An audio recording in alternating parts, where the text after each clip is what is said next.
My name is Audrey. I'm 32 years old. The night my family laughed about my grandmother's life is burned into my memory like a scar that never fades. It was my cousin Elena's engagement dinner, one of those polished, expensive evenings where everyone pretends they've always had money. Crystal glasses clinked, soft piano music floated through the air, and every conversation sounded like a competition disguised as small talk. I remember sitting there, quiet, watching them, watching my aunts compare jewelry, my uncles debate investments, my cousins scroll through pictures of their luxury vacations, and then, somehow, the conversation turned to my grandmother. My grandma was an army nurse, I said, without thinking too much about it. I wasn't trying to impress anyone, I just wanted to say something real in a room full of fake. There was a pause. Then my aunt gave a small, dismissive smile. Army nurse? Really? No medals? No records? Nothing special? Another voice joined in, laughing lightly. Sounds like one of those stories people make up to feel better. I felt my chest tighten, but I didn't say anything. One of my cousins leaned back in his chair, swirling his drink. So she served, but ended up poor. That's kind of sad, isn't it? And then someone said it, the line that stayed with me. My grandma was an army nurse, no medals, no records. She lived poor, died the same way. They repeated it like it was a joke, like it was a punchline. Laughter followed. Not loud, not cruel in an obvious way, but enough. Enough to make it clear what they thought of her, what they thought of me. I stared down at my plate, my hands clenched under the table. They didn't know her. They didn't know the woman who raised me when my parents were too busy chasing their own lives. They didn't know the quiet strength in her voice, the way she never complained, even when things were hard. They only saw what she didn't have. No wealth, no recognition, no proof. But I remembered everything.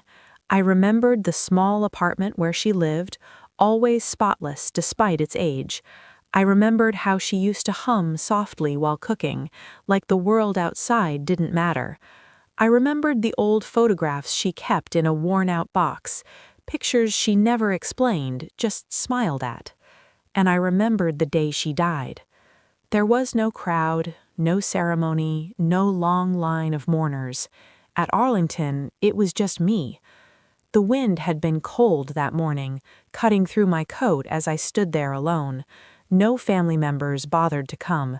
They said they were busy, said it was too far, said it didn't matter. But it mattered to me.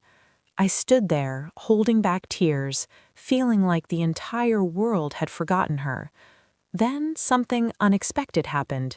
A man approached me. His presence was quiet but commanding. He wore his uniform like it carried history itself. A 4-star general walked up. I remember blinking, unsure if I was imagining it. He looked at me, really looked at me, and then he did something that caught me completely off guard. He shook my hand. There was respect in his eyes, real respect, the kind I hadn't seen all day. He said, "Fly to Geneva." I didn't understand. I must have looked confused because he leaned in slightly, his voice lowering just enough to feel personal.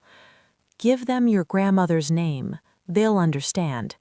And then he stepped back, gave me a nod, and walked away like nothing had happened.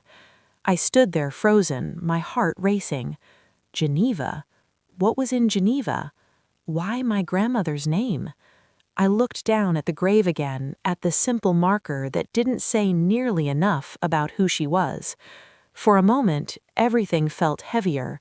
Her silence, her past, all the things she never told me. That night at the engagement dinner, while my family laughed, I finally realized something. They thought they knew the whole story. They thought her life was small. But deep down, I knew they were missing something. And for the first time, I started to wonder just how much. I didn't sleep that night. The words kept echoing in my head like they were trying to unlock something I wasn't ready to face. Fly to Geneva. Give them your grandmother's name. They'll understand. By morning, I had already made the decision. I booked the flight without telling anyone. Not my family, not my friends, no one. If there was even a chance that my grandmother's life was more than what everyone believed, I had to find out. Geneva felt different the moment I landed. Quiet, precise, like a place where secrets could exist in plain sight and no one would question them. I followed the only clue I had. A name. Her name.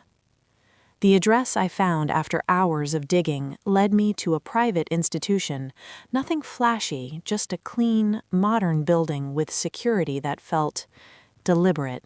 Not aggressive, but controlled, like they knew exactly who belonged and who didn't. I walked up to the front desk, my hands slightly trembling despite my effort to stay calm. "Hello," I said, my voice steadier than I felt. "I was told to come here. I need to give you a name." The receptionist looked at me politely but without much interest. "And that name is?" I hesitated for just a second. Then I said it. "My grandmother." The change was instant. Her expression didn't just shift, it froze. Not confusion, not curiosity. Recognition. She picked up the phone without another word, speaking quietly in a language I didn't understand. Within seconds, 2 men appeared from a hallway behind her. "Please come with us," one of them said. No explanation, no questions, just certainty. My heart pounded as I followed them through a series of secured doors, each one clicking shut behind me. The deeper we went, the more unreal it felt, like I had stepped into a version of my grandmother's life she had hidden completely. Finally, we entered a private office. An older man stood by the window, his back turned to me. The moment he heard the door close, he turned around slowly, and the second he saw me, his expression softened. "You have her eyes," he said quietly. I couldn't speak. He gestured for me to sit, but I stayed standing. "I don't understand what's happening," I admitted. "I was told to come here. I was told you'd understand her name." He studied me for a long moment, then nodded. "Yes," he said, "we do." He walked over to a secure drawer, opened it, and pulled out a file, thick, aged, handled many times over the years. "Your grandmother," he continued, "was not just an army nurse." My breath caught. She was one of the most important field operatives we ever had. The room felt smaller. She worked in places where records were never meant to exist, war zones that were politically invisible, situations where saving lives required more than medicine. I shook my head slightly, trying to process it. "But there's nothing, no medals, no history?" "That was intentional," he interrupted gently. "Her work could never be public. Recognition would have put lives at risk, even years later. Everything my family had mocked, everything they thought was nothing, was suddenly something else entirely. Something bigger." "She chose to live quietly after she retired," he added. "We offered her wealth, protection, a different life." "And she refused?" I asked softly. He smiled faintly. "She said she had already done enough." My throat tightened. He slid the file across the desk toward me. "And now," he said, "we honor her the way she allowed us to." Inside the file were documents, photographs, sealed records, and one final page. A trust. I stared at the number, reading it twice just to be sure I wasn't imagining it. $12 million. My hands went cold. "She left this in our care," he explained, "with strict instructions.